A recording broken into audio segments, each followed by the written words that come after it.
In 2015, a young orca was found in distress on the shore of Andrew Rocks, surrounded by sharp rocks. Eric Keane, a whale researcher, discovered the situation while sailing around British Columbia and called the local environmental group Whale Point to report the situation.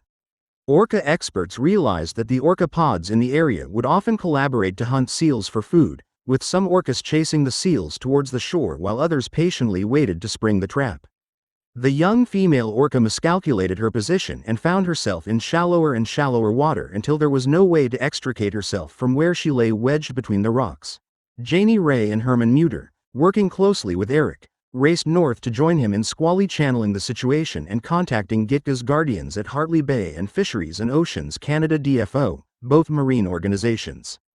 They learned that John Ford and Paul Cottonell of DFO had given guidance over satellite phone to keep the orca cool and wet until the tide rose once more, at which time she would be able to free herself.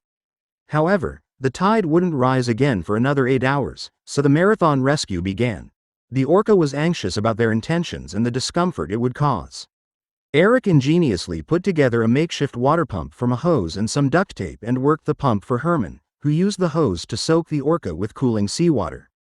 The rescuers took turns pumping seawater over the orca and replacing the sheets covering her with freshly seed-dipped cooler sheets.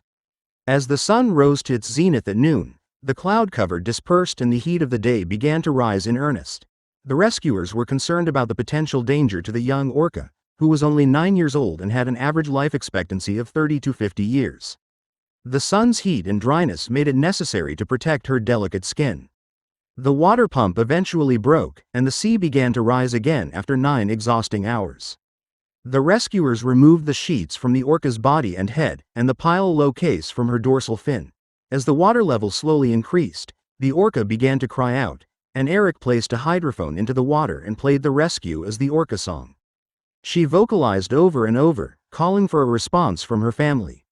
Eric and his fellow miracle workers experienced a moment of concern and doubt about the orca's pod, but they swam away to mourn her loss. A wave of relief washed over the waiting listeners, and the team of human rescuers stood together in shared emotions, knowing that what they had experienced that day would stay with them for as long as they lived. Thanks for watching the video. Subscribe for more interesting videos, like and share this video. Have a nice day.